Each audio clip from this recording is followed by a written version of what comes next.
Uhuru, and welcome to the monthly webinar of the Uhuru Solidarity Movement.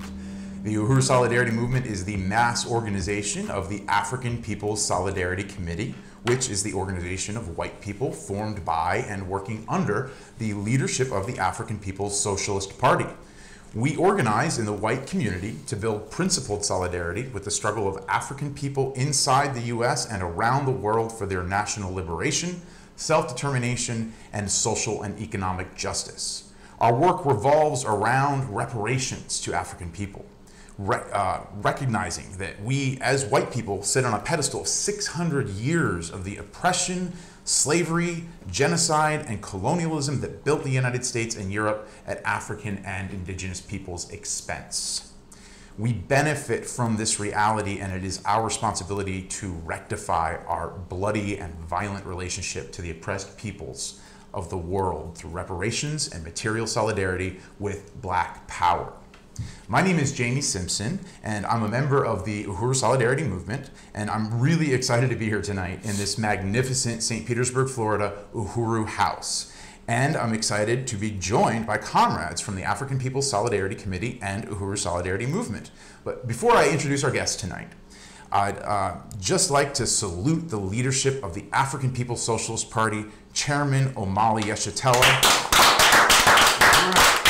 African internationalism is growing and building the African People's Socialist Party all over the world with the uncompromising goal of total liberation and unification of Africa and African people everywhere. And we want to especially salute the chairman for the study that he led this Sunday morning, revealing the first chapter of his brand new political report to the upcoming 7th Congress of the African People's Socialist Party. That's coming this October. And the chairman read from the first chapter entitled Why We Are the Vanguard. And on Sunday morning, and he will be leading these studies every Sunday online at youtube.com/UhuruTV. And Chairman Omali Yeshitela's Facebook page is facebook.com/Omali, that's OMALI Yeshitela, that's YESHITELA, if you want to check out his Facebook page, and that is at 8 a.m. Eastern Time. For the next 7 weeks, we'll be hearing this new political report to the 7th Congress. And we also want to salute Deputy Chair Ona Zene Yeshitela. Uhuru Deputy Chair, she is leading the creation of dual power in the hands of African workers throughout the world. This visionary leader behind the economic work of the party that is building the foundation of a liberated, socialist, anti-colonial, African working class controlled Black power economy. And this is most sharply exemplified today by the Black Power Blueprint in St. Louis, a magnificent political and economic project wherein DC Ona went to St. Louis for a week and wound up staying for a year, leading the process of renovating a 9,000 square foot center in the heart of the impoverished African working class.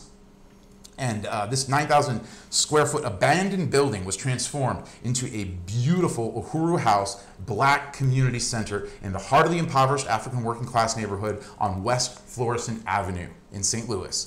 This project has been funded entirely by the support of the people, including Africans investing in their own future and white people paying reparations to the African liberation struggle. We also want to salute the chairwoman of the African People's Solidarity Committee, Penny Hess. As the first white person to answer the call of solidarity and reparations, she has led the African People's Solidarity Committee under the African People's Socialist Party's leadership since the chairman formed the APSC in 1976 as the only principled way for white people to join in, which has coordinated weekly webinars for the past 7 months. Because of you and your support of these weekly webinars and the amazing Black Power Blueprint Project, Phase 2 was able to go into effect with the demolition of 2 buildings, 2 condemned buildings across the street from the new Uhuru House to make room for the founding of a One Africa, One Nation marketplace, which will stimulate Black community commerce and commerce for and between African people, rather. This fundraising phase of the campaign is almost over, and it's because of you and your amazing contribution. The campaign at youcaring.com/blackpowerblueprint is at $48,591 of its overall goal of $50,000. And tonight, friends, comrades, we want to close out this fundraising campaign, and that means that in the next 2 hours, we're going to, on this incredible program that we have lined up for you tonight, we want to collectively raise the rest of the $1,409, my count is correct, to close out this goal and celebrate an incredible victory for the Black Power Blueprint campaign. We can do this, right? We can do this. We've done it before. We know we can do it tonight.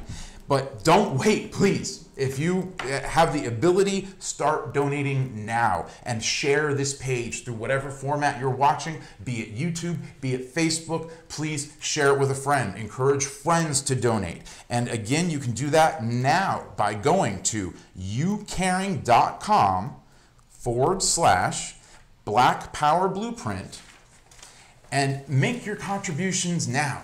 Make your contributions to this beautiful vision of a future of a liberated Africa. Let's make a commitment, everyone watching, let's share this link and do what we can and what we have to do to meet our goal in the next 2 hours. I know we can do this, and I know that our co-host tonight that I'd like to introduce, he is a member of the African People's Solidarity Committee and the secretary of the Uhuru Solidarity Movement nationally. Uhuru co-host Comrade Jackson Hollingsworth. Uhuru, Comrade Jamie. Uhuru, everyone. Thank you, Jamie. As Jamie said, I'm your co-host, Jackson Hollingsworth, and I want to thank our guests tonight. Starting with Jesse Neville, a member of the National Central Committee of the African People's Solidarity Committee and the chair of APSC's mass organization, the Uhuru Solidarity Movement. So thank you, Chair Jesse, for being here. Uhuru. We also want to welcome special guest Rose Roby, who is a member of the Uhuru Solidarity Movement and here in St. Petersburg, Florida, and a leading member of Communities United for Reparations and Economic Development, or CURED, and also the co-chair of the Pinellas County Green Party and longtime anti-war activist. So thank you for being with us tonight, Comrade Rose. Glad to be here. Last but not least, we want to thank Comrade Bobby Wittenberg, a member of the Uhuru Solidarity Movement and a veteran of the U.S. Marines who has taken a powerful stance in solidarity with the struggle of oppressed peoples to resist foreign colonial occupation of their lands. So Bobby is also a strong, repeated supporting donor of the Black Power Blueprint campaign. So Uhuru, Comrade Bobby. Uhuru. It's great to be here tonight. Thank you. Uhuru. Uhuru. All right, so tonight we are talking about the question, what does it mean to be anti-war in Trump's America? To get us started on that discussion, I want to turn it over to Chair Jesse Neville for a political overview. Uhuru. Uhuru. Thank you, Jackson and Jamie and everybody, Rose and Comrade Bobby. And shout out to Kyle Weiss, who's also here with us tonight behind the camera.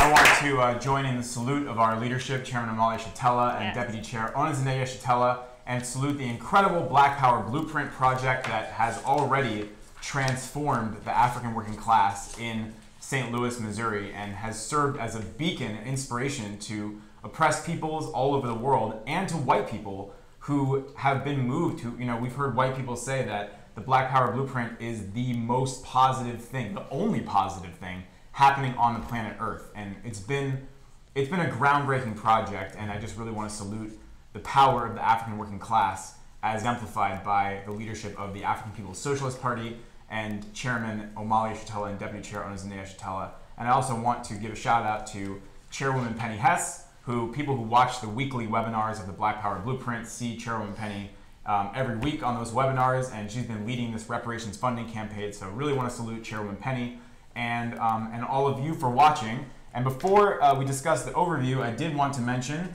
that already we have some great comrades who have gone onto the youcaring.com/blackpowerblueprint. We want to shout out Mads Ambrose, who paid reparations of $25 tonight. Uhuru to Mads. All right, Mads. And Mads is out in Portland, and shout out to Comrade Mads, who made the first contribution, the first shot fired against imperialism tonight, which brought us to 1,384 left to raise, and that was followed up by Comrade Amanda Carlozzi in Boston, who put in $50. So, Uhuru. All right, comrades. Excellent start. That means we have left to raise in the next hour and 45 minutes, $1,334. We can do this, so do not delay. Go to youcaring.com/blackpowerblueprint and let's make this happen. Let's close it out. $50,000 to close out phase 2 of this funding campaign, which goes towards the creation of the One Africa, One Nation marketplace.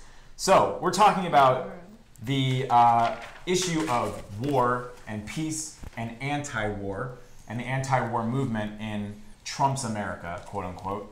And first of all, I want to say that the ideas, the understandings that you're going to hear on this program tonight, we are members of the Uhuru Solidarity Movement. We do not fancy ourselves smart white people or whatever, or experts on any of these things. We are able to come to these understandings that you're going to hear tonight because as members of the Uhuru Solidarity Movement, we're under the leadership of the African People's Socialist Party. We're under the leadership of Chairman Omali Yeshitela, who created the theory, the worldview of African internationalism, which guides all of the work of the Uhuru movement, the party, including the Solidarity movement. And by working under the leadership of the African People's Socialist Party, we as white people can shed all of the indoctrination that we grow up with and often accept and uphold as white people on the pedestal of the oppression of African people, the enslavement of African people that built the wealth and opportunity of white people everywhere. And we can begin to see the world as it really is, which is the way it is understood through the eyes of the African working class. It's not a difference of opinion. Seeing the world through the eyes of oppressed people is seeing the truth versus seeing the distortion, the fabrications that we have created to justify why white people have the highest standard of living of anybody on the planet Earth, while the vast majority of the people on the planet Earth are starving and suffering and living in misery. And Chairman Omali Yeshitela answered that question. There's no mystery to it. The answer is that we white people, we escaped poverty in Europe under feudalism by attacking Africa, assaulting Africa, stealing millions of African people, forcing them onto ships to come to this land and other places and work for hundreds of years for nothing. We slaughtered almost the entire indigenous population of this land and stole this land, committed genocide, and did horrendous acts of violence and torture and rape against the indigenous people of this continent. And we created this thing called America. We created Europe. We created capitalism and white power to lift ourselves out of feudalism and to basically turn the world upside down. And that is why the world is the way it is today. And only through working under the leadership of the African People's Socialist Party can we begin to understand that as it really is, and not only to understand it, but to do something about it. Because we have a responsibility as the parasite on the body of humanity, as the oppressor, the slave master, the ones who have benefited from this social system for 600 years, we have a responsibility to do something. Not only do we have a responsibility, we have an interest in doing something. And we'll talk more about that tonight. So we want to talk about war. And first, we wanted to talk a little bit about, we have some great clips coming up, by the way, of Chairman Omali Yeshitela speaking on this issue. Because we want to talk about this thing that likes to call itself the anti-war movement, or the peace movement in this country. And there was a time in the recent past where, or somewhat recent past, where there was a large white anti-war movement inside this country. This was during the Bush years, Bush 2, when there were millions, literally millions of white people marching in the streets in response to the US invasion of especially Iraq and to a lesser extent Afghanistan. And during that time, Chairman Omali Yeshitela and the Uhuru movement formed an alliance here, a coalition in St. Petersburg and throughout Florida called the Florida Alliance for Peace and Social Justice. And the purpose of forming that alliance was for the party and the chairman to challenge the traditional white anti-war or peace movement, which would call for peace, but would stop at calling for victory for the oppressed peoples of the world, which would say we want peace and would even call for non-violence, but would have nothing to say about the violence carried out by the US government every single day, or the violence of the police against African people who are colonized inside the US, who are a colonized, oppressed population inside the borders of the US, or the violence carried out against the indigenous people on the reservations, which are concentration camps where the average life expectancy is 42 years old, or the Mexican people who are also indigenous people who've had their land stolen from them at gunpoint and a false border imposed on their land. And the chairman called on these so-called pacifists. He said, if you're so opposed to violence, lay your bodies down in front of the police station here in St. Petersburg, Florida, and prevent the police from going in and occupying and murdering black people if you're so opposed to nonviolence, or so opposed to violence. So Chairman Omali Yeshitela formed this coalition, which was an important way of bringing white people under the leadership of the black working class into a genuine anti-war movement. And then Obama was selected, as the chairman would say, as the president of the US empire. And Obama, as the chairman made clear from the beginning, before Jamie Simpson was out there under the leadership of the Uhuru movement, protesting Obama's campaign speech at Gibbs High School in 2007, 2008. 2008, before he was selected by Wall Street to become the latest figurehead of US imperialism. And he came to St. Petersburg, Florida, of all places. He came to a city where the city hall can't even replace a mural that the chairman tore down because of the power of this movement. And he expected to get away unscathed. And for the first time, he was challenged. The Uhuru movement raised the question heard around the world, what about the black community, Obama? And as the chairman has said, it was the first time you ever heard Obama stutter.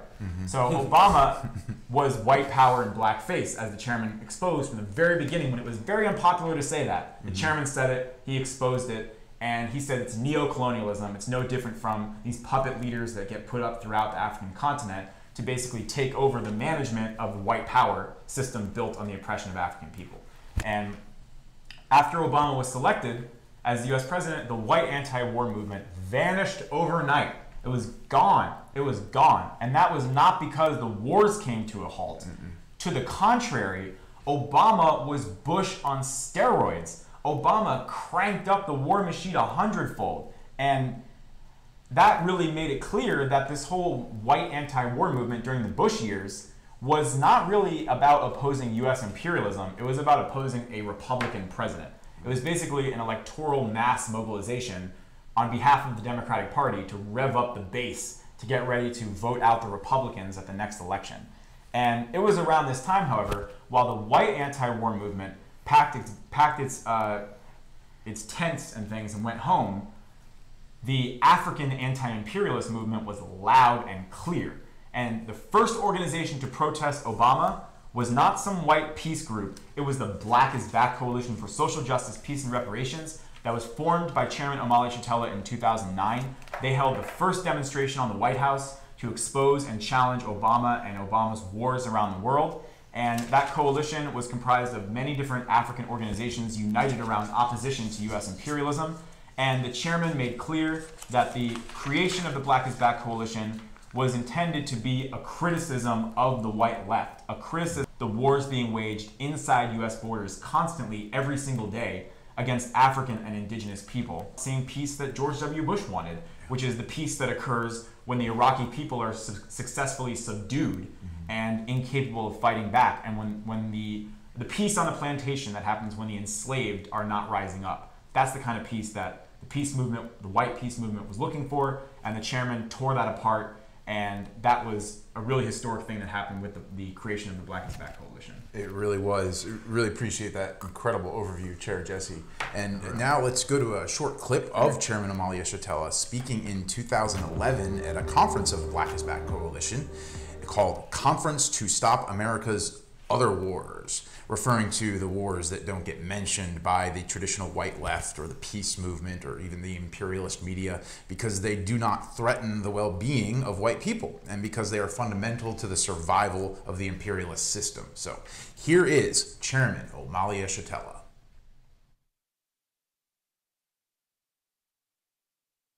On a regular basis, where is the peace movement?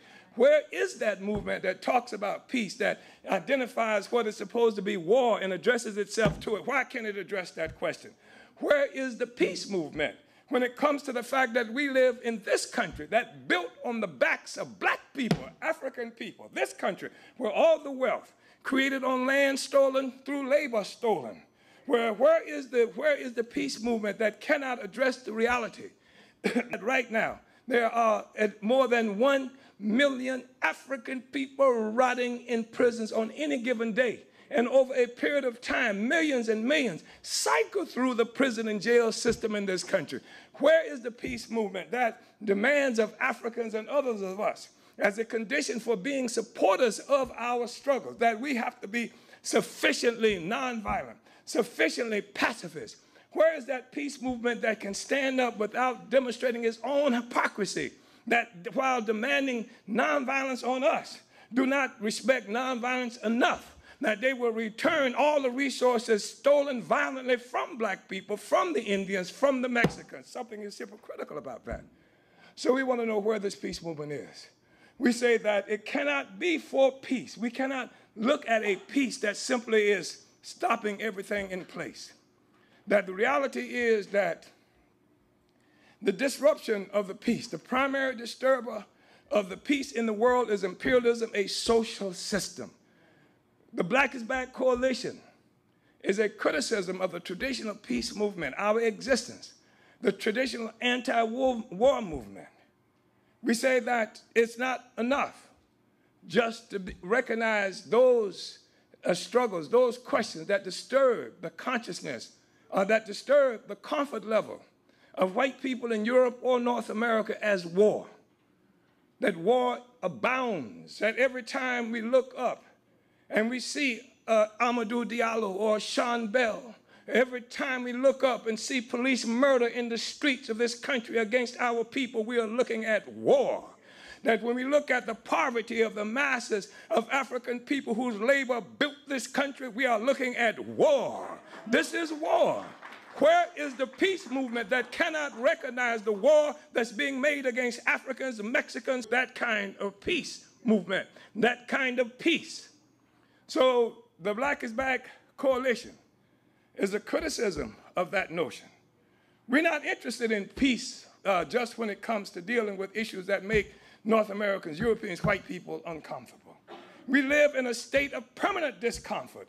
Every time a child of ours leaves the house and is gone for more than late for 15 minutes, we have to wonder whether that child has been captured by U.S. military forces that call themselves police or killed in the streets of this country. That is a reality that we have to live with. And so we want to see a real peace movement happen in this country. We want to see a real anti-war movement happen in this country.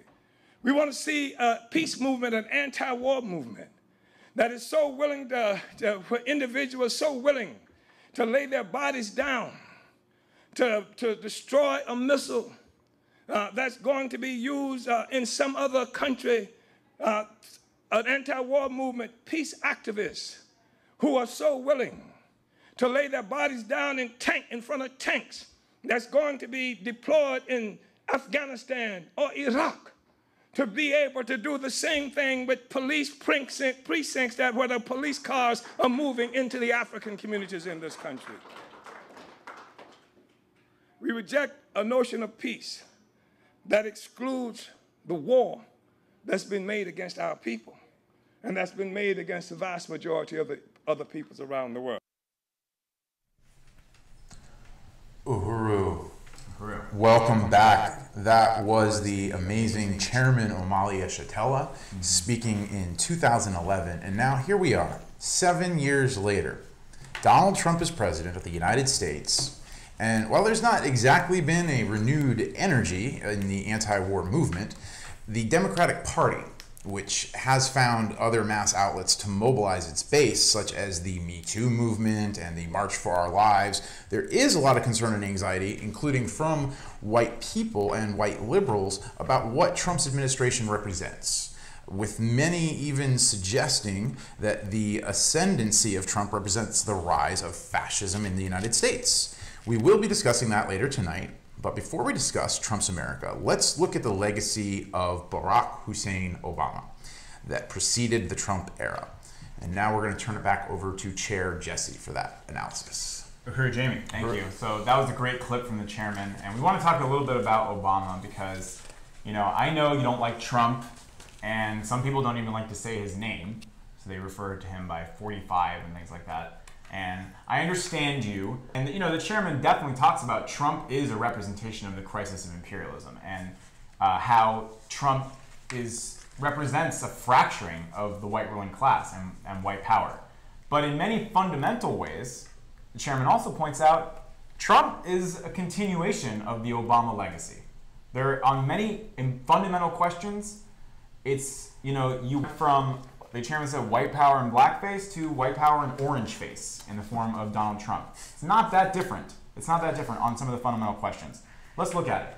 Under Obama, according to the LA Times, the U.S. military forces were at war for all 8 years of Obama's tenure, which LA Times says the first time this has happened, the first two-term president with that distinction. We disagree. Every single president since the inception of the United States has presided over a U.S. military at war for the entirety of their tenure because the United States itself is an act of war against African and indigenous people. So, yes. Sorry.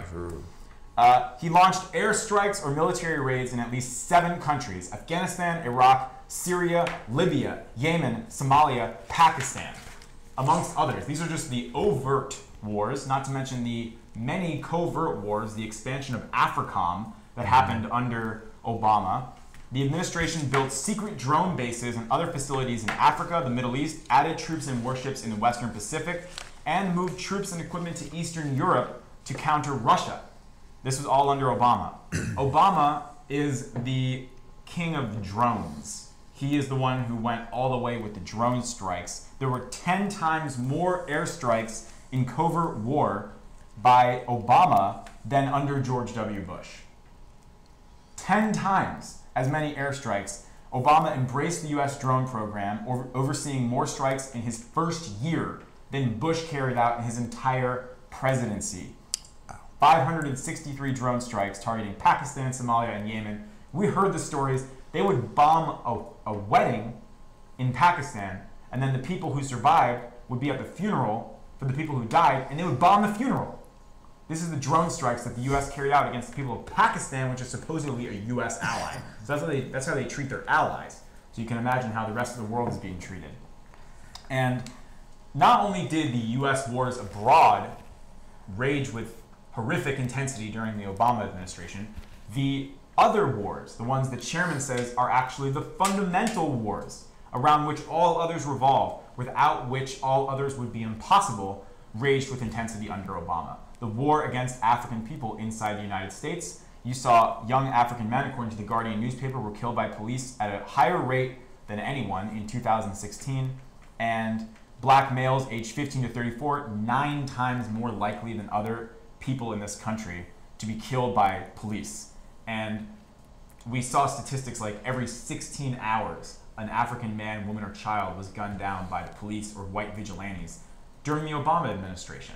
And that was, of course, when Mike Brown was killed, when Sandra Bland was killed, when so many of these heinous murders, colonial murders, took place under the Obama administration. Not to mention, and this is really important to bring up in light of the outcry about Trump's treatment of the Mexican people and the question of quote-unquote illegal immigrants, which, the Uhuru Solidarity Movement recognizes that white people are illegal immigrants, not Mexican people who have been separated from their land by white people. We are the illegal immigrants.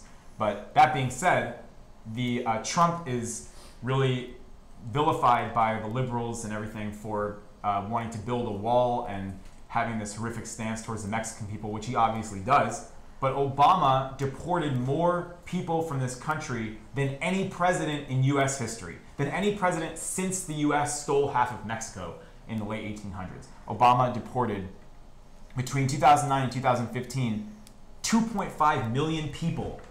And that doesn't include the people who they use the term self-deported, who had to go back to wherever they were leaving from, by the way, leaving their country because it's under attack by U.S. imperialism too, who were turned away by U.S. Customs and Border Protection. So this is the Obama legacy, and Trump now is president, and in so many ways, like we said, he's continued this legacy. According to a Newsweek article, 2017, Trump, who ran as a kind of anti-war candidate, actually, the U.S. under Trump dropped 2,400 bombs on Afghanistan. You remember they said they dropped the mother of all bombs in Afghanistan last year, up from 1,337 the previous year. And in Iraq and Syria, the U.S. dropped already 32,801 bombs dropped by the U.S. government under Donald Trump. And we wanted to just establish this historical continuum. You're looking at America. You're looking at imperialism.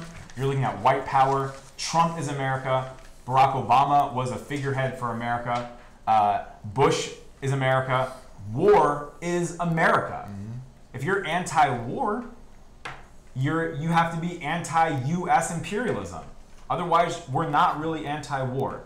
And that's what we want to talk about on this program tonight. So we have now another clip of Chairman Amalia Shatella, and this is from the recent founding conference of Communities United for Reparations and Economic Development, and it's called This is America. And he's talking about particularly the question of the separation of children from families that's happening under the Trump administration.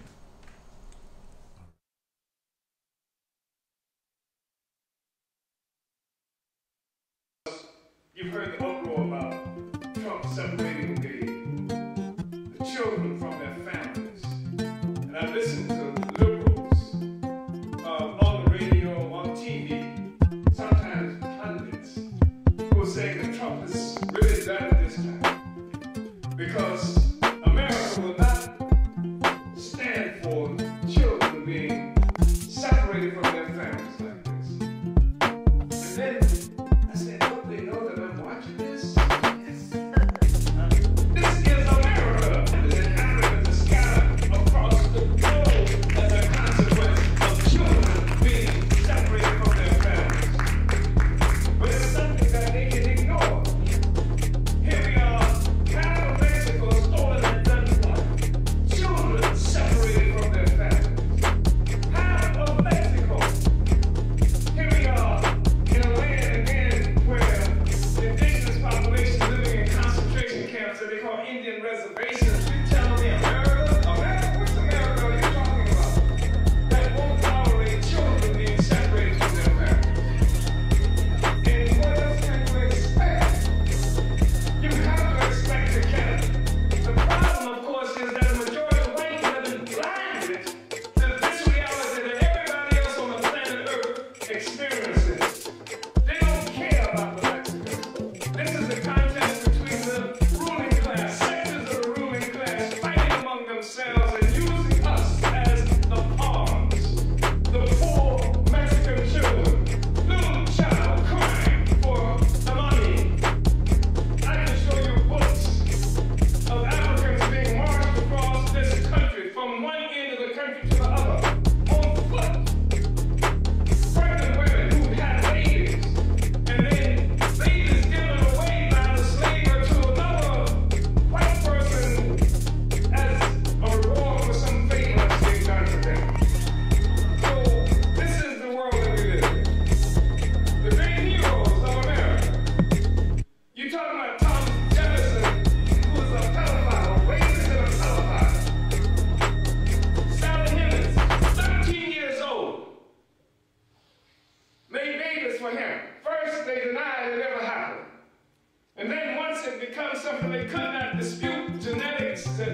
Uhuru, wow. Welcome back to the Uhuru Solidarity Movement's webinar. And I want to remind everyone that this is we're raising funds towards these projects of self-determination, and we want to appreciate people who've donated towards our goal, including Robert Wood with $25 donation. Also, we really want to put forward Comrade Maureen Wagner with $100 donation. Maureen. And that brings us to $1,199 left to go, and with one other one. With one other contribution. $10 from Comrade Jackson Hollingsworth. Right, Comrade Jackson. That brings us to $11.99. And these comrades did that, and you can do that by going to youcaring.com/blackpowerblueprint. Uhuru.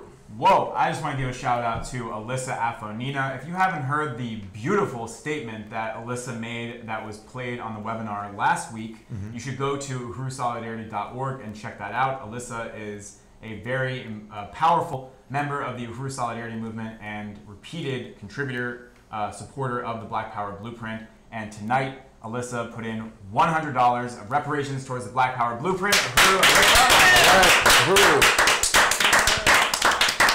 That means we are $1,099 away from closing out this phase of the fundraising campaign and reaching collectively, all of us together, everyone watching, $50,000 in reparations and support also from Africans who invested in this African independent economy. $50,000, that is an incredible victory. So let's make this happen. We're almost to 1,000 left to raise, and then it'll just be an avalanche from there. We've done that before, yes, right? We can do that. We've done it. So Uhuru to Alyssa, and we are at 1,099 to go. So I wanted to just make one last quick comment before I know we have some amazing guests that we want to talk to tonight. So I just wanted to finish this overview by saying that we from the Uhuru Solidarity Movement unite with the chairman's criticism of white people, of us, of the white left, quote unquote, of the peace movement, the anti-war movement, for the fact that historically white people have not taken a stand against the war that is happening against African people. Not only did we not take a stand, we committed the war.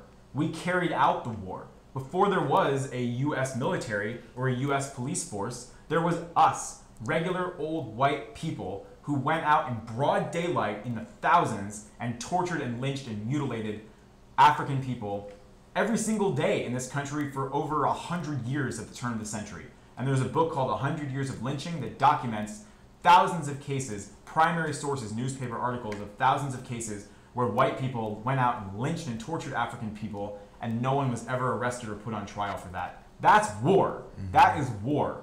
War is what we did to the indigenous people, where we in California, you could get rewarded $1 million from the government of California, depending on how many indigenous scalps you brought back as trophies. And then we lied and said it was the indigenous people who were doing the scalping, but we were the scalpers. That was war. And that war continues to this day. It's not a thing of the past. The war continues to this day. The war against African people continues. The war against the indigenous people continues. And the other side of that war is the comfort and opportunity that we as white people take for granted. That is also war. The ability for any white person to have dreams and aspirations, as the chairman says, requires drone strikes in Pakistan, requires the mass incarceration of African people inside this country, requires constant, endless, permanent violence under the social system every single day. And that's why we say that to be genuinely anti-war means to be anti-imperialist. To be genuinely anti-imperialist for a white person means to stand in solidarity with black power, means to stand in solidarity with the African Revolution led by the African working class advanced detachment, the Revolutionary Party of African Workers, the African People's Socialist Party. And we've sometimes have heard this phrase in the white anti-war movement that says like, money for jobs, not for war. Money for schools, not for war. And the chairman tears this whole idea apart.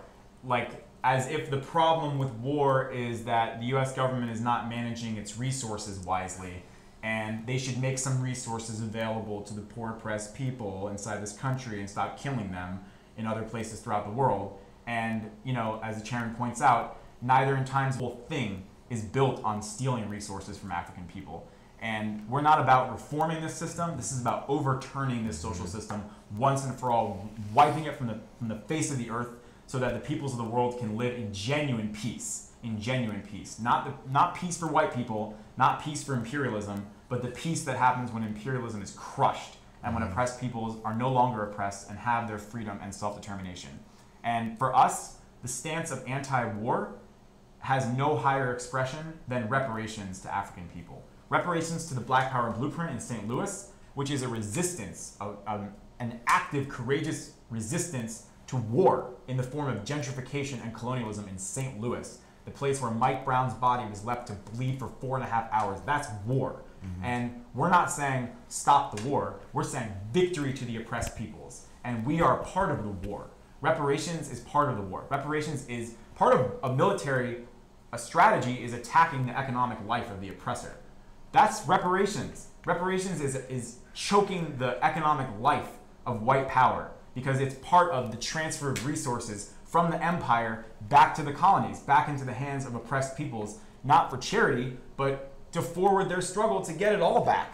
So reparations becomes a moot point because the whole system will have been destroyed and they will have gained control of all of their resources, all of the value of hundreds of years of stolen labor, and be able to construct a socialist world without oppression and exploitation. So reparations is our anti-war stance. It's how we deprive the imperialist war machine of its lifeline, of its resource base. Reparations to African people is our fight back as white people against the social system that we hate, that we want nothing to do with. So just want to make a call to everyone watching tonight that if you hate the US wars happening all around the world, and you hate the main US war, which is the one that feeds all the others, which is the war against black people, African people, and indigenous people inside this country, then you can fight back by contributing to the Black Power Blueprint, by joining the Uhuru Solidarity Movement, and tonight by helping this goal get met of $50,000 by going to ucaring.com/blackpowerblueprint.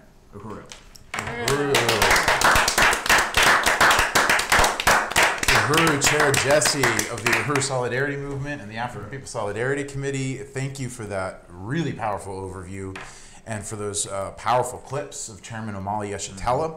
And I fully unite, as I'm sure I speak for all of us here, with your statements. And we want to be part of helping to build an African independent economy that happens at the expense of imperialism. Because imperialism was built at the expense of the self-determination and the economies of all the other peoples of the world. So fully unite with that. And I want to remind our viewers, as Jesse did, that you're watching the Uhuru Solidarity Movement's webinar that has a goal to raise, originally it was $1,400, and we're continuing to whittle away at that number, and we've got it down to $10.99 now, $1,099, or do we have an update? We have an update. All right. We have a donation or payment of reparations from Wendy Craig. Wendy is in San Diego, and she paid $10 in reparations, which brings us to $1,089 left to raise. So $320. Excellent. Uhuru, thank you for the update. Thank you, Comrade Wendy. And this is all part of reaching that goal of $50,000 of fundraising campaign for the phase 2 of the Black Power Blueprint. And the money goes straight to the projects in St. Louis, which have already, with your support, built a beautiful new Uhuru House and demolished a condemned building standing in the way of what will soon be, condemned buildings, standing in the way of what will soon be the One Africa, One Nation marketplace. And this is reparations in practice. This is African self-determination changing the world right in front of our eyes. This is African internationalism. So if you want to be part of this, if you want to be part of building dual and contending power for the African community, you too can go to ucaring.com/blackpowerblueprint and make your donation there. And we also, again, encourage whatever format you're watching this on, please share it with friends, family, strangers. Do we have another update? We do.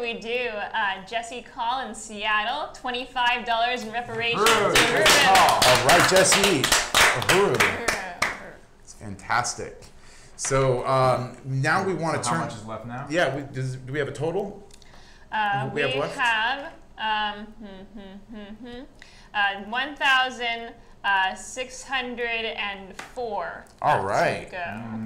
No. Wait, I'm No, sorry. that wouldn't be right. 1,064. Yes. 1,064. Yes. Gotcha. All right. You can go beyond the goal. Yeah, So if you want to if you put in wanted to. 600, you can. Yes, please. Yeah, so please continue to donate generously at youcaring.com/blackpowerblueprint. And now we want to turn to our roundtable discussion. We'll continue to update you when we get donations. And our guest tonight, starting with the fantastic Bobby Wittenberg, a Uhuru Solidarity Movement member and a former U.S. Marine. Uhuru, and welcome, Comrade Bobby.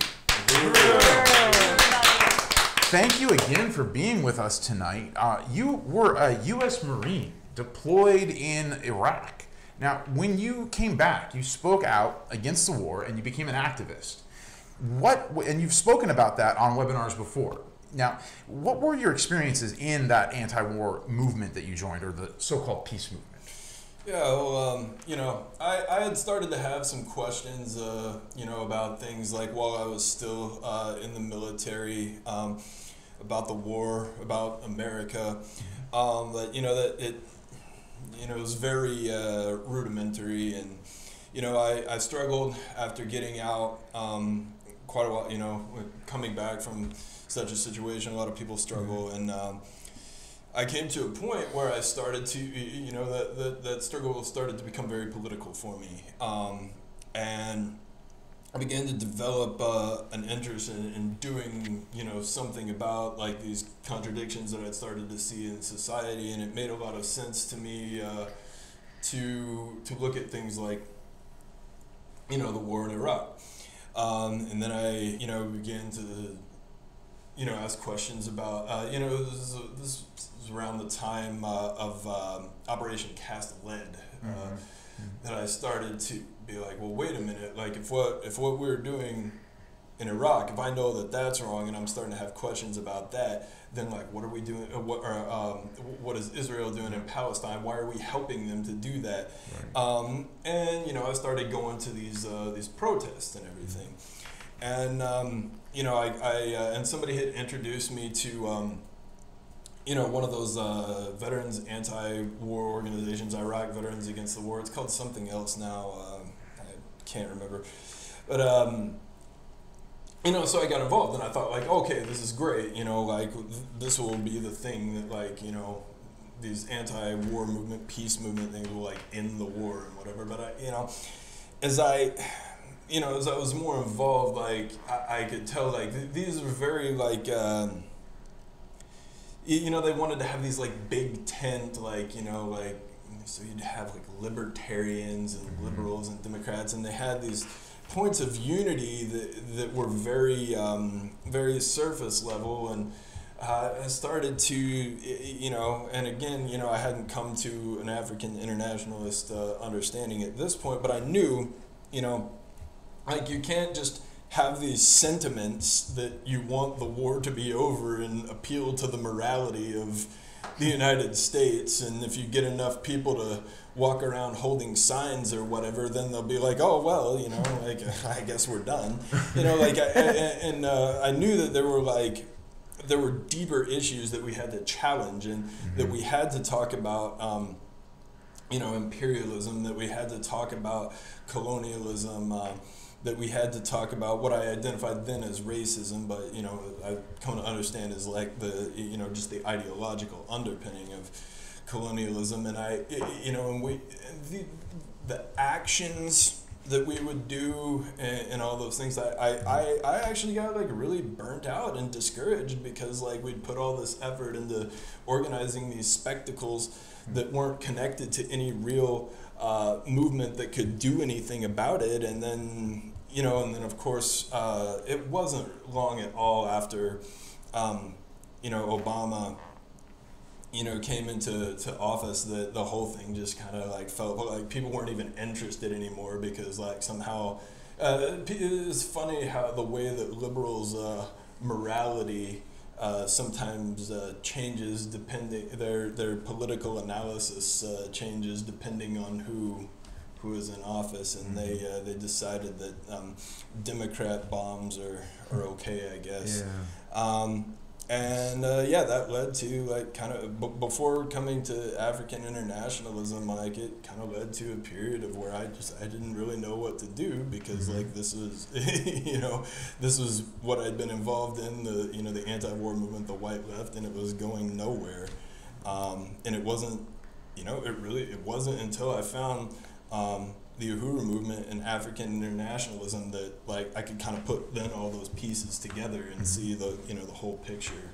Wow, thank you, Comrade Bobby. And I want to let everyone know that I really admire your stance, Comrade Bobby, having been in the U.S. Colonial Armed Forces, and to be here on the front lines of the struggle for reparations and solidarity with African liberation. And that struggle is just a tremendous leap to make. And the article that you had in the Burning Spear, wow, really, really powerful statements in there.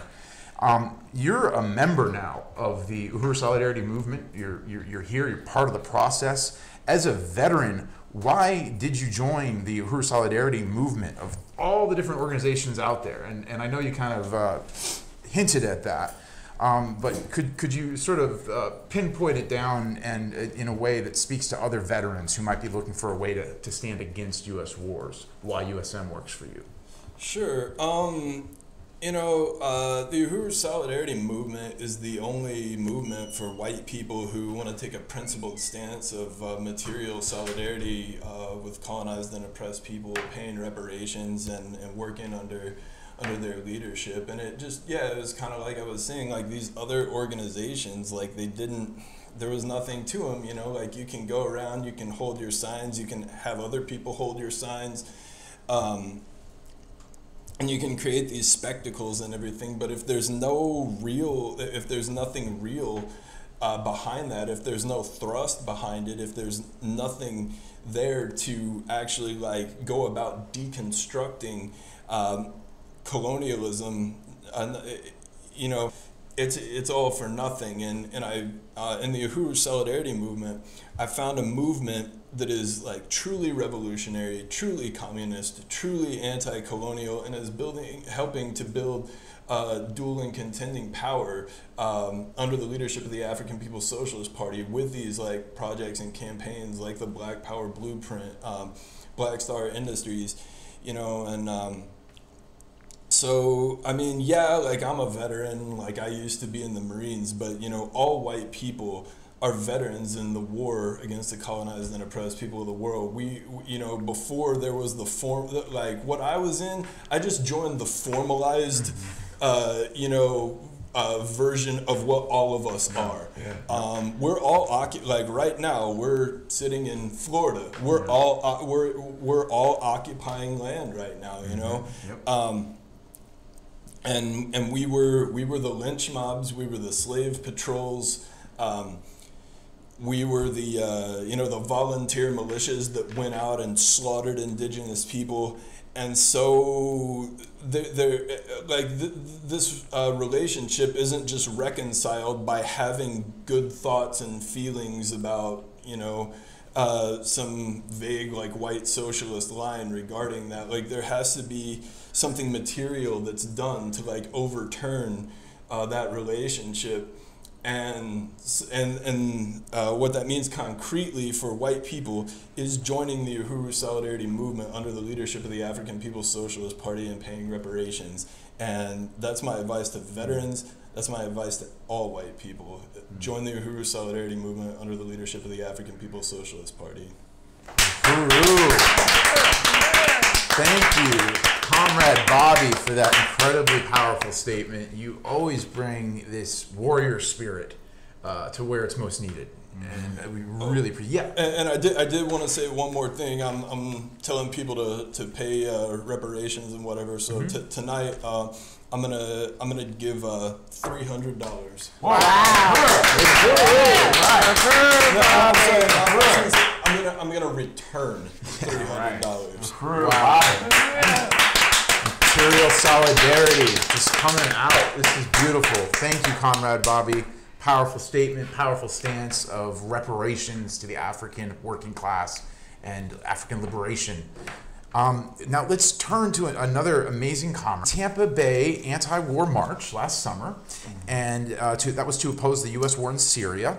And you have been a powerful voice of solidarity with African people as a member of the Uhuru Solidarity Movement and of CURED, or Communities United for Reparations and Economic Development, if I'm saying that correctly, Yes. and the Green Party.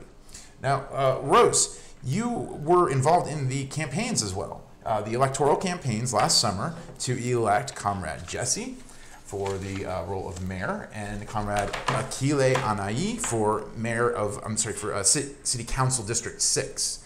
A big part of those campaigns was exposing the war against the white person and as a anti-war activist. Would you, or do you feel that it's important to take a stand against the war raging right here inside the U.S. against the black population? It's not merely important. It is what we must do if we are to legitimately call ourselves anti-war. That any other stance of anti-war is illegitimate. You can't oppose war abroad and not oppose it at home, and not oppose your own government and our own history of war against African people, against indigenous people, and how much we have stolen and how what we have is stolen. So I think a lot of my experience with the anti-war movement, it's like many other things within the white left. Certain desire to have one's cake and eat it too. And they don't get that the cake is poisoned, and it's poisoned all around. But, you know, I mean, this isn't about war, but there's people who want gentrification in St. Petersburg, but they also want no sewage in their water. Yeah, right. They want both those things to happen side by side. Well, you know, I'm a well-to-do white person. I want to live in a high-rise, but, you know, I'm rich. We put sewage in my water, are we? But you see, you can't have these things. Right. And white society has a very hard time with the idea that we can't have these things. So we cannot have peace around the world. We cannot have a free Palestine.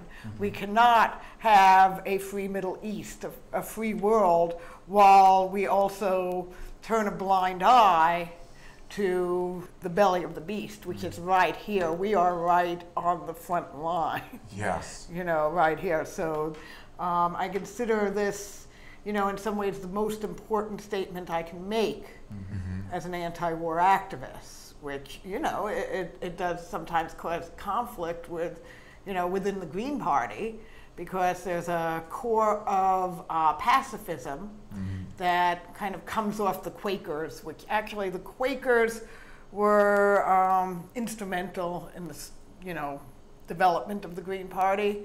And so there's clashes I have with Greens where, you know, essentially what I need to put out is, I'm not a Quaker. I didn't come to this party to be a Quaker. I'm an atheist Jew. But if you are an electoral party, there's a specificity. You can't be, you know, well, you all have to adhere by Quaker principles. Like, as much as you'd like to do that, you have to be a, you know, pretty open tent in a lot of ways. Yeah. So I am not pro-violence, which I get accused of quite a bit, you know, so you're violent, aren't you? You like violence. Like, I don't like violence, but we have to look at a violent social system and what self-defense really means in that. You know, you can't just make it, well, if, you know, somebody has a gun to your head and then at that very moment maybe you could do something to defend yourself. Like, it's not that. This is a constant war. And so if we're serious, this is what we need to be doing. And you can't just cover over it with the mantle of pacifism. Wow. I really appreciate that, Rose Ruby, and what you said about wanting the cake and eating it too. It really does seem kind of childish, doesn't it? The stances that we can take as white people in whatever political endeavor we go into, but especially if it's one as hypocritical as that. But I ramble, I digress. Comrade Rose, could you deepen this a bit regarding your experiences with the anti-war left and how that led you to join the Uhuru Solidarity Movement? Well, you know, I'm going to give an extreme example. And this was happening at the same time I was joining Uhuru Solidarity, because it was happening sort of with the campaigns as the backdrop.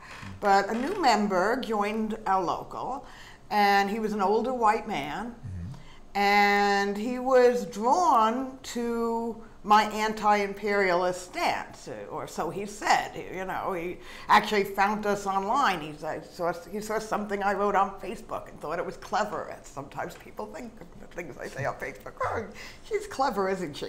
And so he friended me and sent me his number and said, look, I live in town. I'm looking to get involved with an anti-war movement.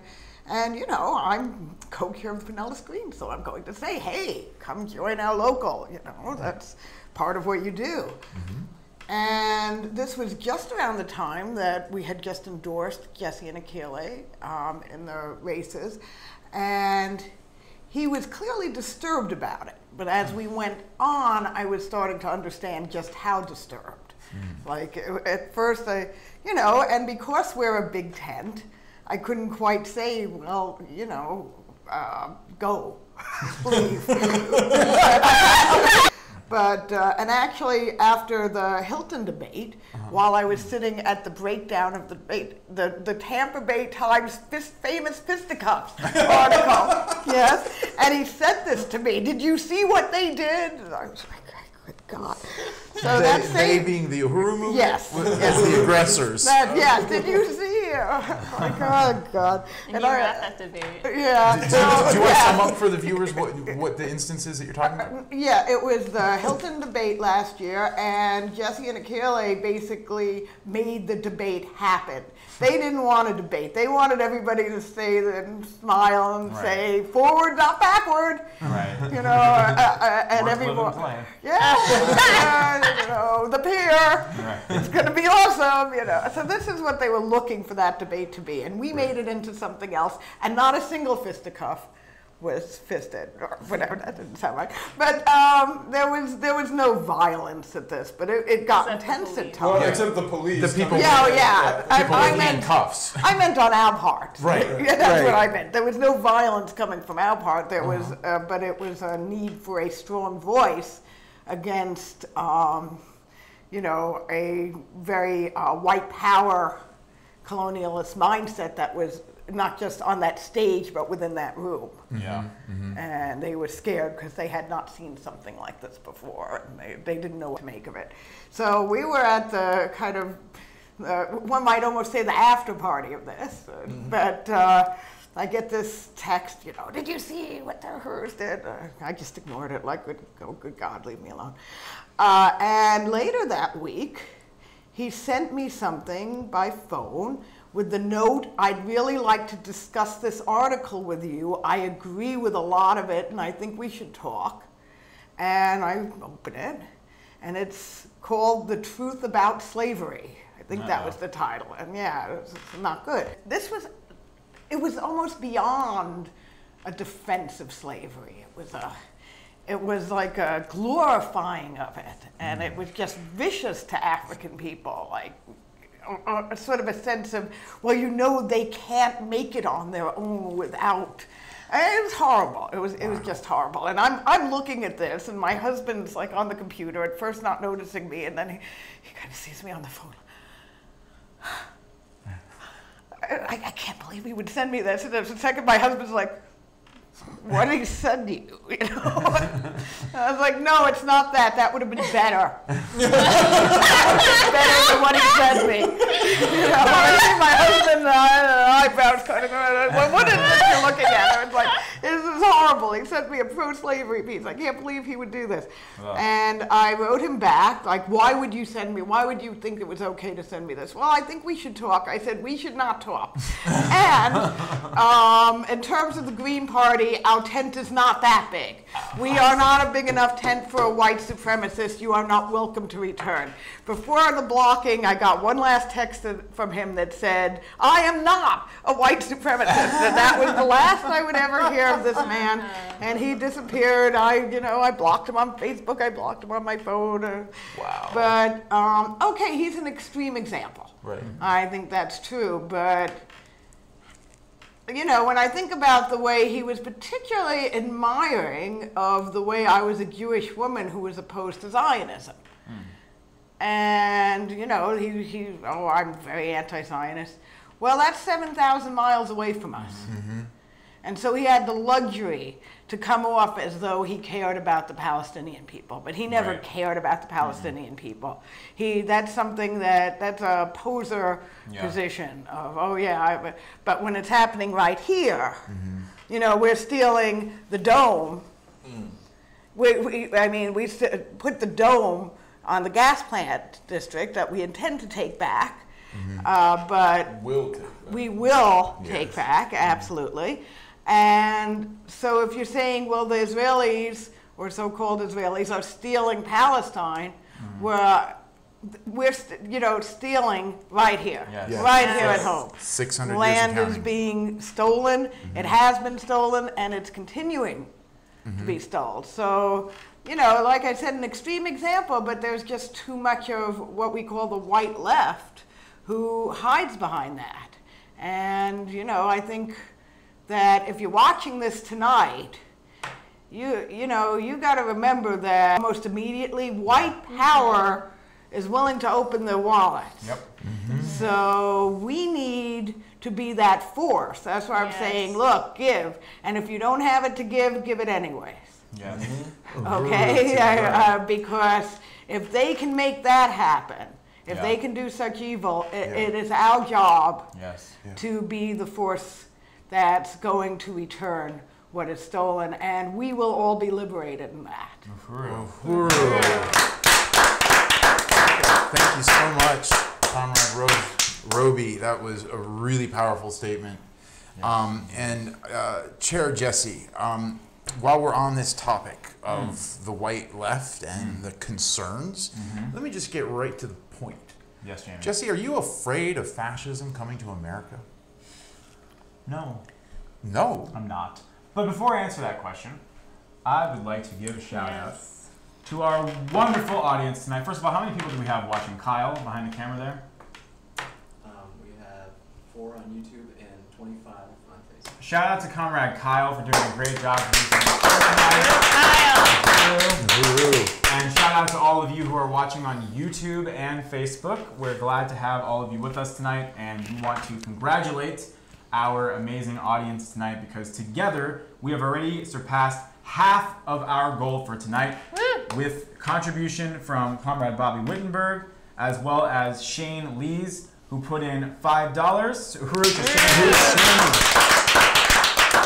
Susan Mortimer. Susan Mortimer. 15.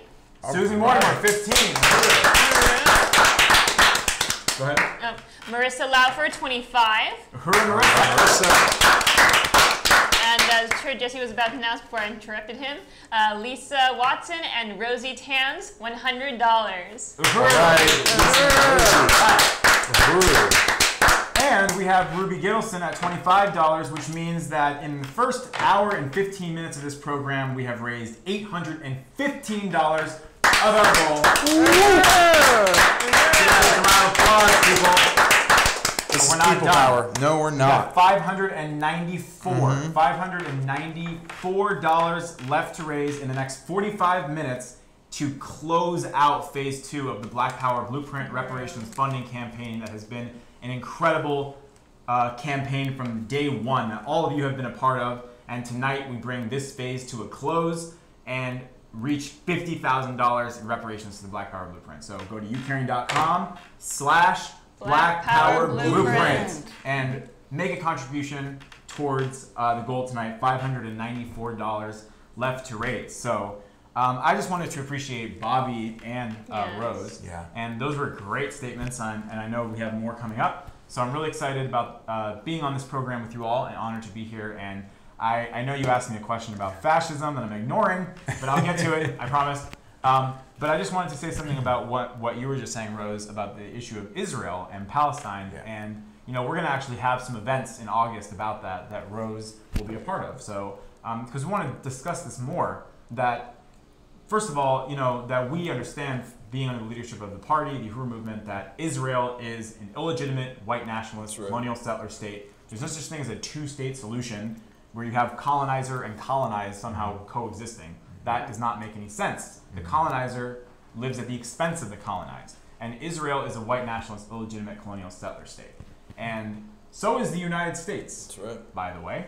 So, and the state of Israel is a military outpost of the United States in the Middle East, of U.S. imperialism. It gets more funding from the United States than any other government on the planet. So in terms of weapons, in terms of money, no one gets more from the United States than the state of Israel.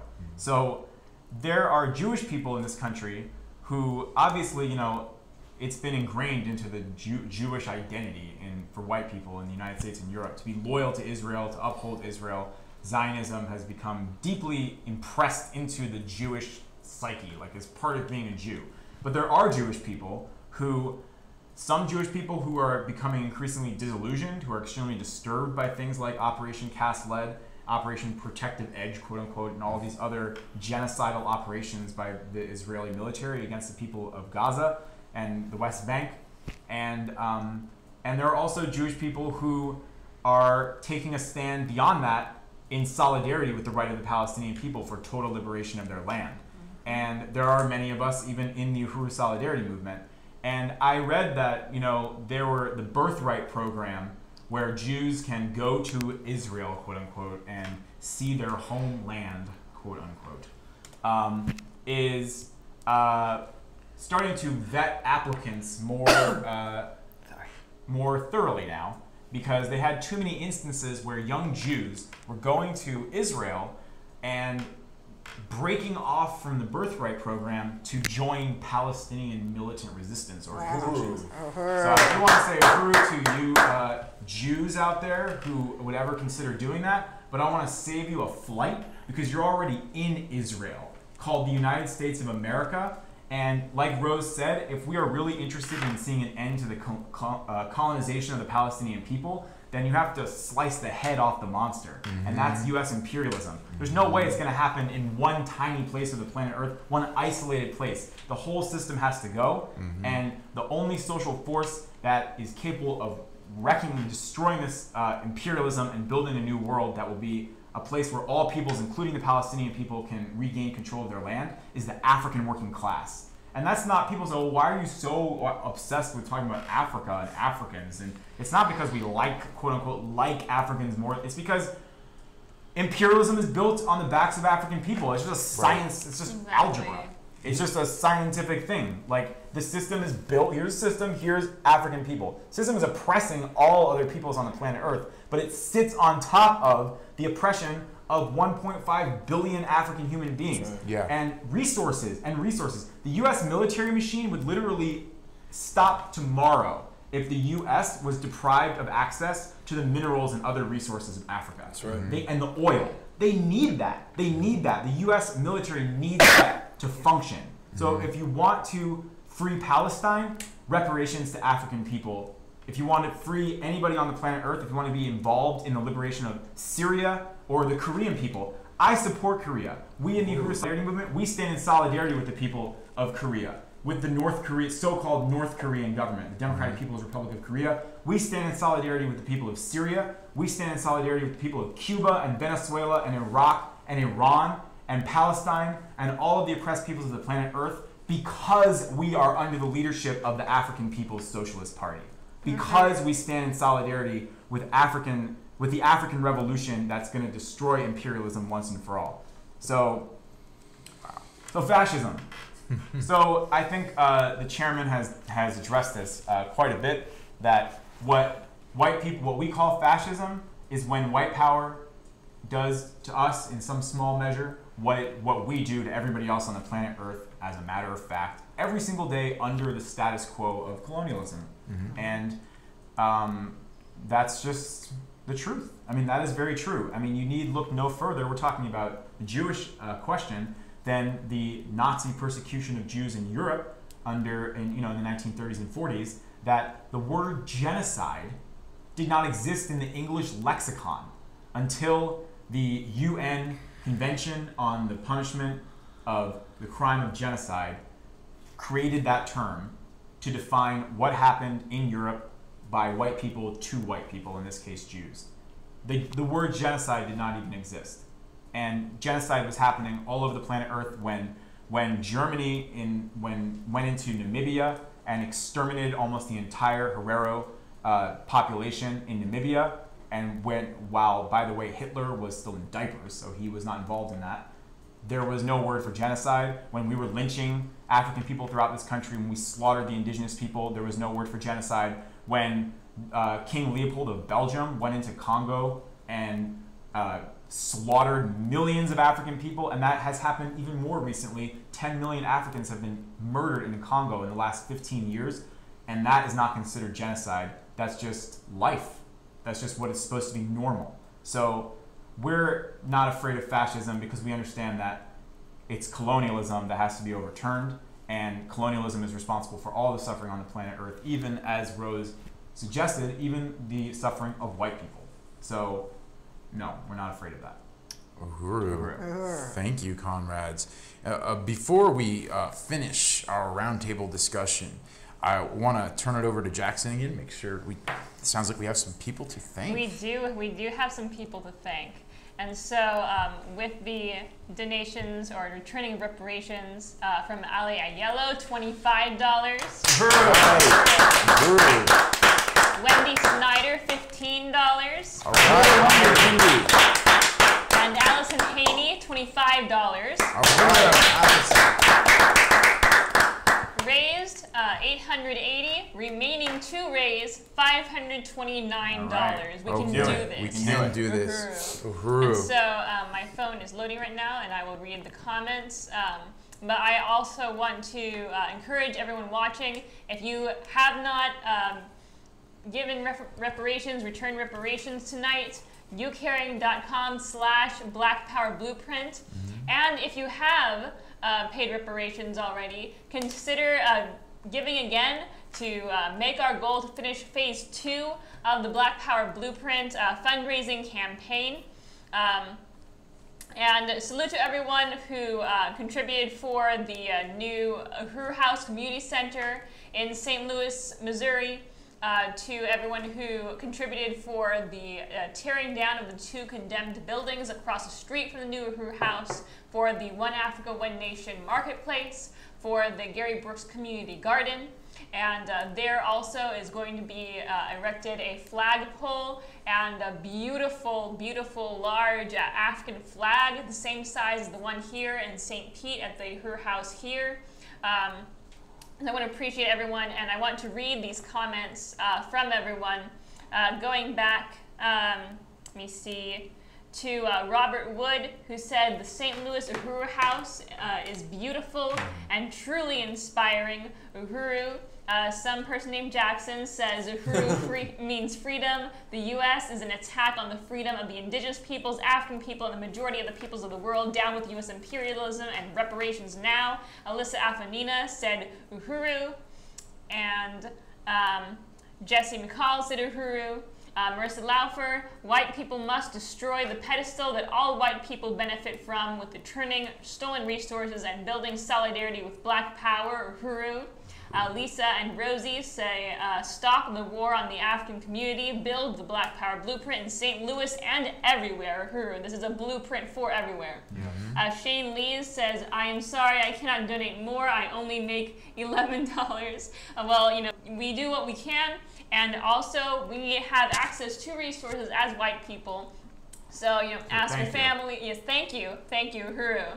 And so I really want to appreciate Shane, and to say that we can also, share on Facebook, share on Instagram, share on Twitter, share on YouTube.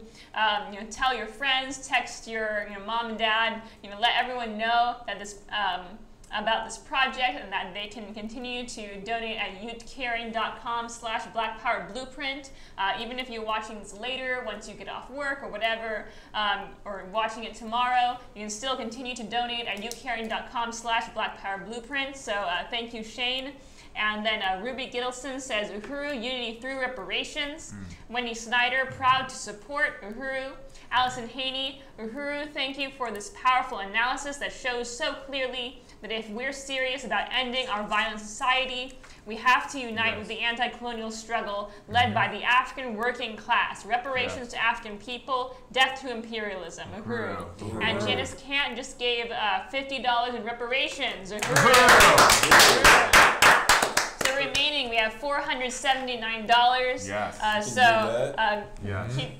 Keep giving at youthcaring.com/blackpowerblueprint, and let's finish this phase of this project. Uhuru. Uhuru. I just want to say something real quick. Wow, that's amazing. Really amazing. We're 479 away, and I just wanted to appreciate, was it Shane? Shane. Yeah, that resonated. And I also appreciate when Rose said earlier that if you don't have it to give it anyway. And I unite. And even broke white people owe reparations to African people. So, so tonight I want to put in $20 towards this project, for the Black Power Blueprint.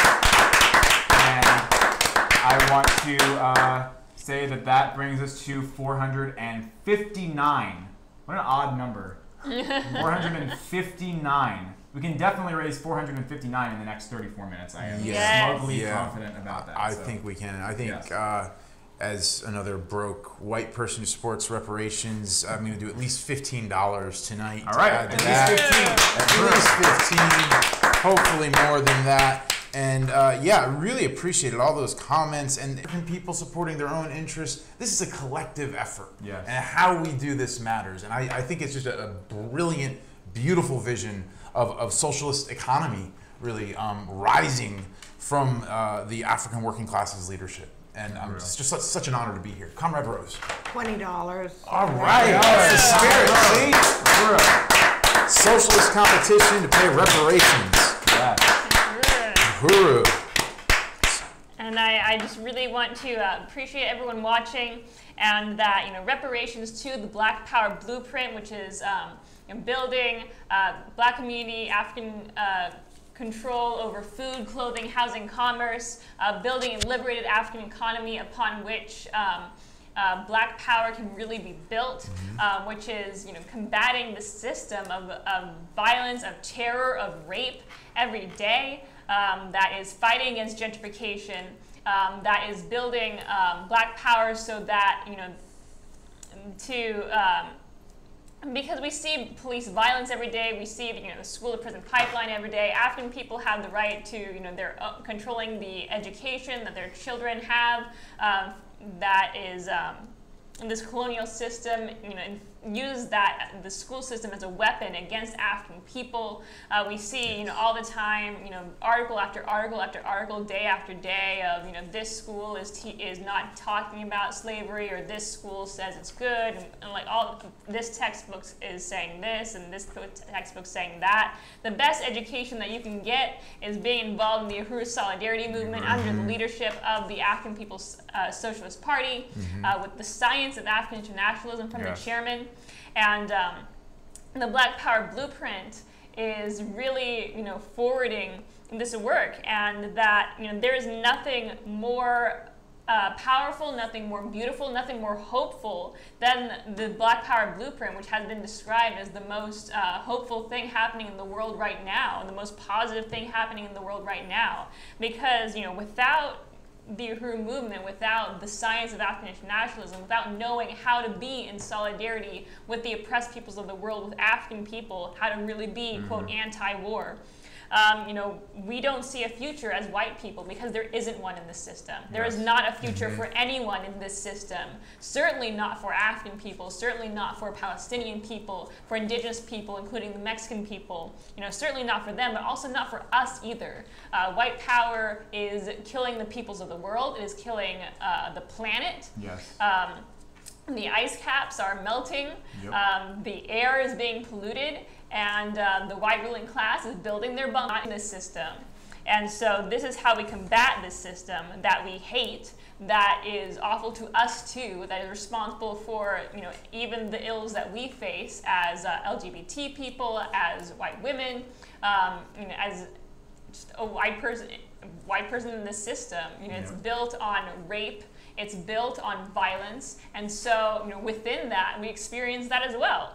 And this is how we fight that. And, you know, as white people, you know, we are in such despair. We're committing suicide. We're addicted to drugs and alcohol. There's school shootings like every day. You know, white people are not seeing a future, but this is the future. And you can contribute to making it that happen by rectifying our relationship to the peoples of the world, to African people, upon whose oppression the system rests. We can rectify that, make a self-criticism for our role in forwarding white power as members of, as white people, and through reparations. And so you can pay reparations by going to youcaring.com/blackpowerblueprint. And I want to announce some payments of reparations. Robert Wood, $50. Janie Archie, $5. Kristen Forthen, $41. Kristen. And so remaining, we have $328. We can do this. Uhuru. Uhuru. Keep it up, comrades. This is so incredible to see this much enthusiasm for such an incredibly positive vision of the future. Uhuru, okay, now I believe we want to go to a clip, if I'm not mistaken. Jesse. Yeah, you want to introduce this for us? I'd love to, but before I do that, I always not do what you ask me to do. Well, that's sorry. you're reliable like that. You know? I just want to say we have like 30 minutes left in this program and $328 left to raise to reach our goal tonight. So salute to you all who are making this possible. That means we need to raise $10.09 a minute for the next 30 minutes. So don't stop paying reparations. Don't stop contributing towards the Black Power Blueprint. Even if you've already put in, if you're one of the people watching, consider putting in another $10.90 or some related number in the next 30 minutes so we can reach our goal tonight, which means that the Black Power Blueprint Phase 2 will have reached its goal of $50,000 of support for this amazing project that is changing the world in St. Louis. So we have an amazing clip to show you. This is actually one of the most popular videos of our and I want to encourage you to continue contributing while this video is playing. Go to youcaring.com/blackpowerblueprint. But in terms of my introduction to this video, so a few years ago, the Black is Back Coalition invited Chairwoman Penny Hess to speak on behalf of the African People's Solidarity Committee at a national mobilization that they help hold every year in Washington, D.C. to oppose U.S. wars at home and abroad. They also invited... Sorry, I'm happy to be interrupted by this announcement. We have a contribution of reparations of $25 from Johan Benningfield. Johan Benningfield. That means we have 303 left to raise. Let's do it. 303. We can do it. So Black is Back also invited this white left anti-war group that actually prided itself on being the leading anti-war movement in the country or something to that effect. And you know, the chairman always mocks this refrain amongst the white left that they have these anti-war demonstrations that do not address the conditions of African people at all, and then they look around and go, where are the black guys? And so the chairman said at this Black is Back march, he's like, where are the white guys? And he invited this group to come and show their solidarity, and they sent one white guy named Joe. One guy. He looked ridiculous. Not that we have anything against that name. No, it's fine. It's fine. I just wanted to hint at who he was. But he came out and he got up there, the one-man anti-war movement. And then Chairwoman Penny Hess spoke. And she had a few words to say in response to the insulting stance of the white anti-war movement, sending their one guy to the Black is Back march. So here's Chairwoman Penny Hess. Uhuru! Uhuru! My name is Penny Hess, chair of the African People's Solidarity Committee. We are the organization of white people that is an organization formed by the African People's Socialist Party and Chairman Omali Yeshitela. Our job is to go into the white community, to organize other white people to understand that the struggle for black people, for black power, and for African liberation is the anti-imperialist movement. It's in our interest to stand in solidarity with African and oppressed peoples around the world, because there's no future for us standing on the side and on the pedestal of this system that's built at the expense of everybody else on the planet. It's an honor to be here to march behind the red, black, and green and to say peace through revolution. The African People's Solidarity Committee is built on the premise, as has been said so eloquently during this rally today, built on the premise that this system, capitalism, and the United States and Europe are built on the enslavement of African people, turning African people into commodities for sale, which is the basis for Wall Street banks, for stock markets, and for capitalism all around the world. Capitalism in the United States is built on the theft of the land of the indigenous people and genocide, and that we recognize that this land still belongs to the indigenous people, and that no white people have any legitimate claim to this land in this whole hemisphere. And we recognize that white people came here, poor from Europe, but were able to walk up the ladder of success based on a system in which Africans were enslaved, building the most incredible productivity and wealth that has ever been experienced on the planet Earth before, that we were able to send our children to college, that we were able to live a life in which white people don't expect our children to be gunned down in the street, to be shot in the back during graduation parties, as we saw in St. Petersburg, Florida, where I live, or to be shot down 40 times like Amadou Diallo, or shot on the subway platform like Oscar Grant in Oakland, California, or all these mothers that are here today and relatives of Africans gunned down. That doesn't happen in the white community. There are two Americas. We look at this system. We see in this country 2.3 million people in these prisons. The U.S. used to call the Soviet Union with its gulags. They would call their prisons the gulags. Well, this is the gulags, because these prisons are full of African and indigenous and Mexican peoples, not white people. That African people go to prison for 3 strikes you're out, or mandatory minimums on things that white people don't even get arrested for, don't even go to jail for, don't even go to court for. And that this is a colonial system, as Chairman Omali Yeshitela says us, that there is colonialism right here. It's not racism. Ideas in people's heads don't create this system. It's colonialism, no different than we would see in South Africa, no different than we would see in Afghanistan or any place in the world where people are struggling against U.S. imperialism. I could take an unlearning racism class for weeks and weeks and weeks, and I still go home to my community, and the conditions of the African community are still catching hell every day. There's 2 Americas. The police act one way in our community and gun down African young people day after day in the African community. We see that. We see stop and frisk.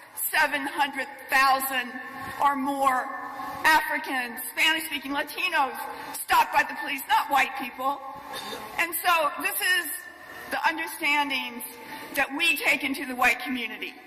that we have a responsibility, that white people, even when we experience oppression, will still have historically stood on the side of our oppressors against African people to get rights for ourselves at the expense of everybody else.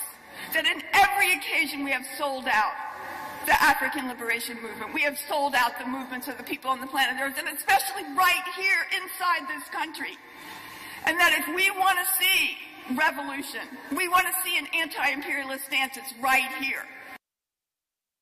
Uhuru, I want to salute Chairwoman Penny Hess for that amazing presentation. And now back to our amazing roundtable. I really appreciate everyone who's been here. My co-host, Jackson Hollingsworth, Uhuru, Bobby Wittenberg, Chair Jesse Neville, and Rose Roby. This question is for all of you, really. Just let's respond to this amazing presentation that we've just heard. Top of my head, what I heard was a really thorough and effective takedown of how hollow the anti-racist line is. Those are my thoughts initially, just the difference between solidarity with African people, material solidarity that's based on reparations, and the anti-racist stance that we see in the white left. Thoughts for anyone here? Yeah. One of the phrases among leftists that I despise is check your privilege. Yeah. Where am I checking it? Right. When I go out into the streets and I don't have to fear the police, Right. but African people do every single day. African parents have to live in terror when their children are late. As was said, 15 minutes late, have they been captured or something worse? Right. And where am I checking it?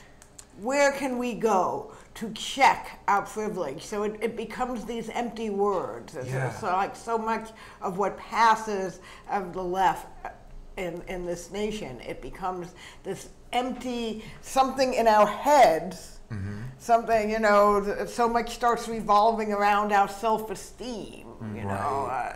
I've noticed a surge in the kind of we need to get away from identity politics left, and then it's like, well, why should a white teenager feel like the world is their fault and they feel bad inside? And it's like, you know what, I don't care how any one of us feels inside. Right. I am a heartless woman in that respect. I have no interest in what our inside feelings are, all happy or sad or something in between. This is a matter of material solidarity. Yeah. We will return the stolen loot. We will return the stolen land, and none of us can be liberated without doing that. And there will be no, you know, well, let's try to find some in-between solution. Like it's just not doable.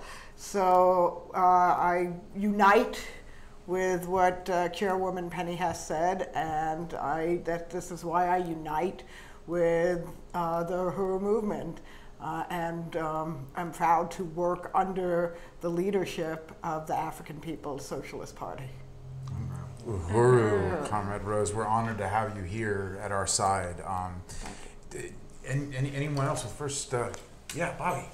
You know, first of all, I want to salute Chairwoman Penny Hess and her amazing leadership, and you know, I appreciate this clip that we listened to here. And you know, one of the things that I like, one of the things that you know, I really appreciate about the Uhuru movement is that we cut through all of the bull and get right to the root of things. And it's a materialist movement, so we're not concerned, like you know, Comrade Rose said, it's not about how we feel, and it's not about the ideas in our heads. Like, it won't matter if every white person in the world decides that we like colonized people. Right. It doesn't matter if we feel good towards them, good about ourselves, bad about ourselves. This is all liberal white left nonsense. The question is the colonial question. to overturn colonialism, changing the ideas in my head does nothing. Changing the ideas in all of our head does nothing. It's a matter of resources. It's a matter of land, and it's a matter of power. Power is what will overturn these contradictions. Power in the hands of colonized and oppressed people, control of their own lives and resources. And currently we have those resources. So what we're doing here when we're raising reparations, like, this isn't an act of generosity or charity that we're like, oh, you know, like, you know, out of the goodness of my heart or because I feel a certain way, I'm going to. No, like, we possess resources that have been stolen. We're returning stolen property in the same way that if somebody comes and steals something from your house, it's not an act of generosity for them to return that. That's justice. That's what we're supposed to do. And, you know, these bombs that are falling across the world from U.S. planes, that's the same thing as the policies of police containment right in your own city. This is violence and oppression against colonized and oppressed people so that we can live at their expense. It's the same thing, like whether somebody wears something that looks like this or whether somebody's wearing something blue. They're attacking colonized and oppressed people so that those resources accumulate and stay in the white community, in the white nation. And so by turning over those resources, we are altering our relationship to colonized and oppressed people. That's solidarity. So we're not asking you to do something generous. We're not asking you to feel a certain way. We're asking you to understand that the money in your pocket is not yours, and this is money and resources that have been taken from colonized and oppressed people at the point of a gun, at the noose of a rope, you know, and so you know what Comrade Chairwoman Penny Hess was saying was right. There are two Americas. You know, there's the one that we as white people live in, and there's the one that the colonized and oppressed people live in, and we can be a part of overturning that relationship, and that's by paying reparations and organizing under the leadership of the African People's Socialist Party. So if you're out there, you've given a little, haven't given anything, maybe you've given a lot, see what else is there. Because everything that's there comes at the expense of colonized and oppressed people. Uhuru. And on that note, I want to read some of these comments of Robert Wood, who gave 50 more. Says 50 more challenge. Uhuru. So challenging everyone to give $50 to African working class. Johan Bedingfield, here is to African liberation in our lifetime. Nothing can stop this train, quoting Chairman Amali Yeshitela, Uhuru. And Amanda Carlozzi, who returned another $28, Uhuru, says onward to $50,000, victory to the Black Power blueprint, Uhuru. Uhuru. So I want to give a special thanks to Comrade Amanda, who is also the reason why we're able to give you such quick updates. We are not doing the math ourselves, so thank you to Amanda, who's keeping us informed. And with Amanda's contribution, we are $275 away from $50,000 raised towards the Black Power blueprint. Almost there. But don't celebrate yet. We have 10 more minutes. 10 more minutes for you to go to youcaring.com/blackpowerblueprint. Pay reparations if you haven't yet. If you have already, let's do it again. Let's make this goal. Let's close this out tonight. $50,000 to the Black Power Blueprint. Maybe you know someone out there who is familiar with the work that you're involved with in the Uhuru Solidarity Movement, and you haven't asked them recently. This is a great time to approach people who've been on the fence, because the question of the oppression of African people has been said over and over again, is the key question of our time.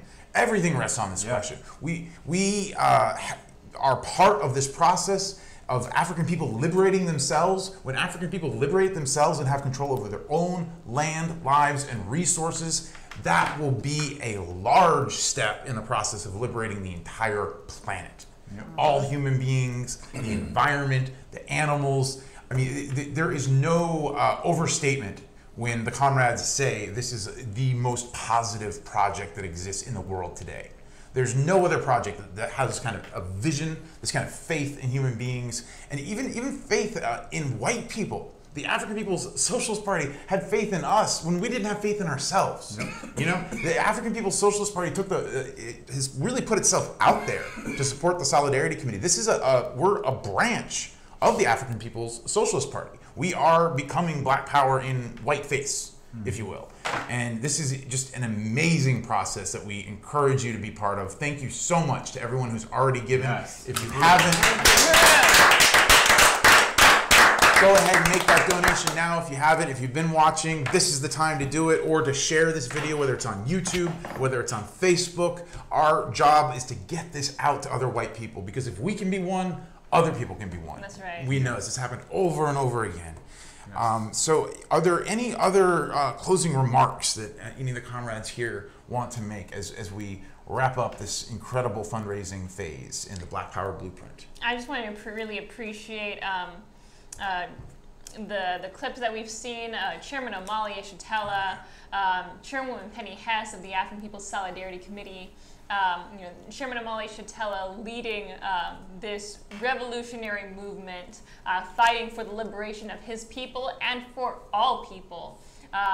And for Chairwoman Penny Hess to be the first white person ever in history to come under the leadership of the African Revolution, to see how to be a white person in solidarity with African people, with all oppressed peoples, to take the stand of reparations, and to organize other white people like herself, and to be the chair of the organization of white people under the leadership of the African Revolution, who are taking a genuine anti-colonial, anti-capitalist, anti-war stance, and for providing leadership to the Uhuru Solidarity Movement. That is, we're having this webinar tonight, and I really want to appreciate everyone watching, and that the opportunity to have this real discussion on what it means to be anti-war, on what it means to be against this system of violence, of rape, and to see that if you want to be really anti-war, you have to be against the war that white power is committing against all of the peoples of the planet. And so we have an update of Mads Ambrose, $50. So we have 225 left, and just in regard to the remark made by Rose Roby about how checking your privilege is such a meaningless phrase when really the issue is colonialism, you can write a check for reparations and return those stolen resources as a revolutionary means to fighting against the system and Uhuru. So Casey Mackey has pledged 25 Uhuru, and Rose Latoul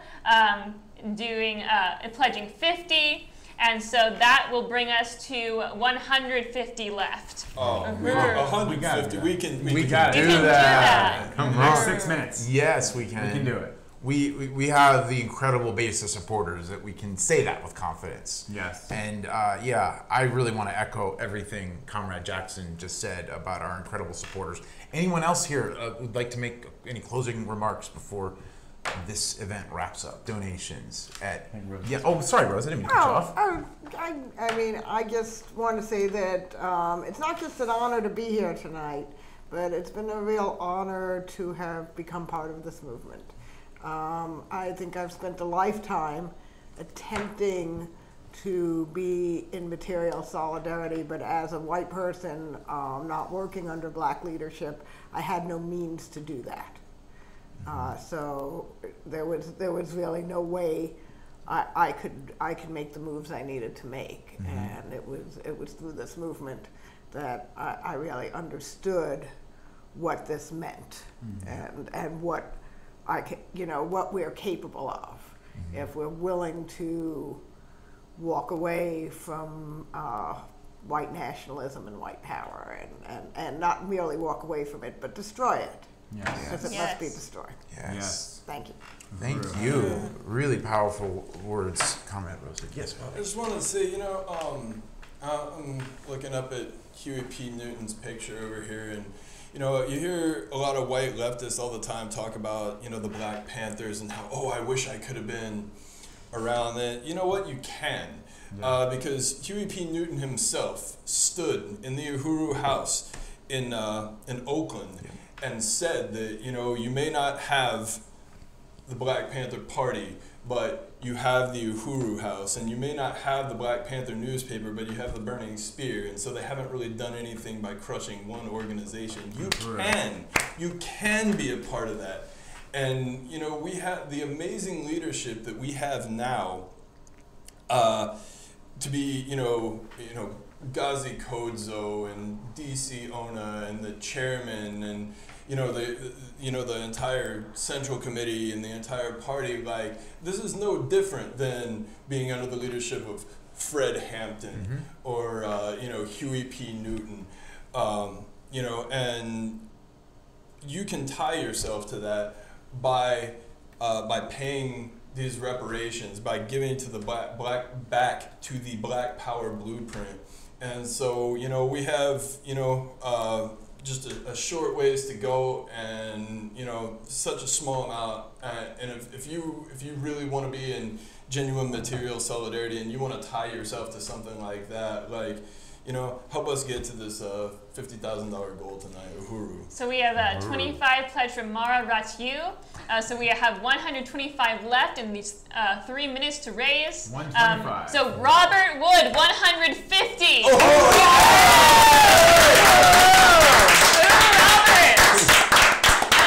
If you appreciated the study tonight, tune into the chairman's study of his new political report. Check out the last episode of the chapter 1 of the new political report to the 7th Congress of the African People's Socialist Party, which is this October 6th through the 12th. And you can register for that for the Congress of the African People's Socialist Party. People coming from all over the world, all throughout the Uhuru movement at apspcongress.org. Register. It's going to be in St. Louis at the new Uhuru House that is part of the Black Power blueprint. So be there and tune in to the chairman's study at facebook.com/omali.yeshitela, 8 a.m. to 10 a.m. Eastern. For those West Coasters, I used to be on the West Coast. Trust me, you will want to get up at 5 a.m. for this. And also we have Days of Reparations to African People, formerly known as the Days of Solidarity to African People, the biggest event other than the USM convention of the Uhuru Solidarity Movement. We have, and John Gittleson, $500!